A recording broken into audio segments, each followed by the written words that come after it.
good friend Sam, who played with me last time I was here, prides himself on creating as eclectic a set of songs as possible. And I know if he was here, he'd be shaking his head that 2 songs in a row have been distinctly similar. So, in the spirit of eclecticism, here is a monologue which I used to enjoy an awful lot when I was a little girl, and I haven't heard it for ages. So apologies to those to whom this is very familiar, but this is The Lion and Albert.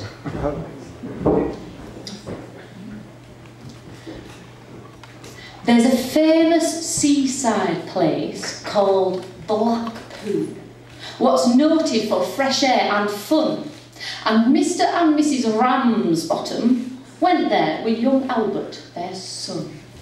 A grand little lad with young Albert, all dressed in his best, quite the swell, with a stick with an horse's head handle, the finest that Woolworths could sell. They didn't think much to the ocean. The waves, they was piddling and small. There's no shipwrecks and nobody drowned. In fact, nothing to laugh at all.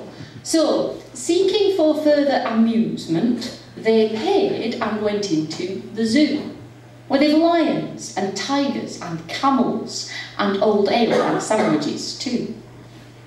There was one great big lion called Wallace, and his nose were all covered in scars, and he lay in a somnolent posture with his face pressed up against the bars. Now, Albert had heard about lions, how they was ferocious and wild, and to see Wallace lying so peaceful, well, it didn't seem right to the child.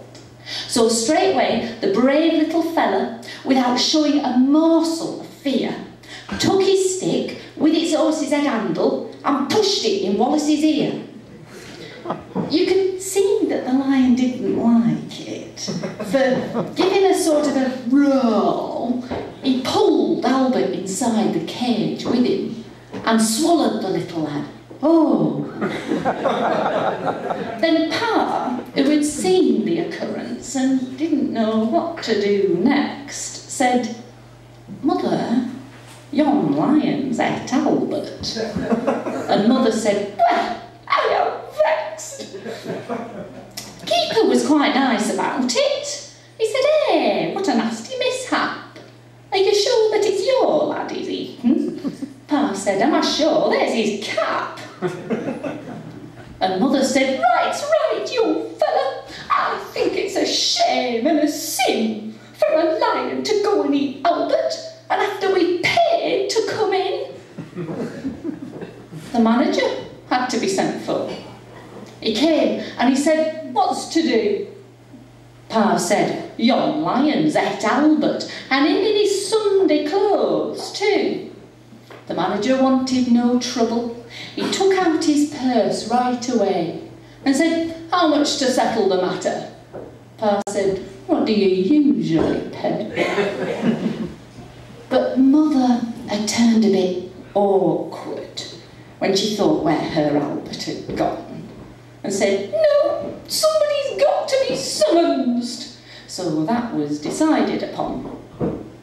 They went round to the police station in front of the magistrate chap, and they told what had happened to Albert and proved it by showing his cap. The magistrate gave his opinion that no one was really to blame, and he said that he hoped the Ramsbottoms would have further sons to their name. At that, Mother got proper blazing. "And thank you, sir, kindly," said she. "What, spend all our lives raising children to feed ruddy lions? Not me!"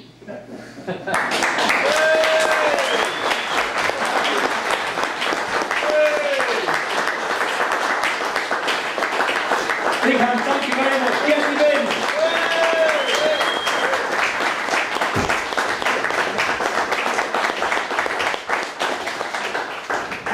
Certainly a diverse repertoire there. Short break again, we're just going to get set up for the next performer, so I'll be right back.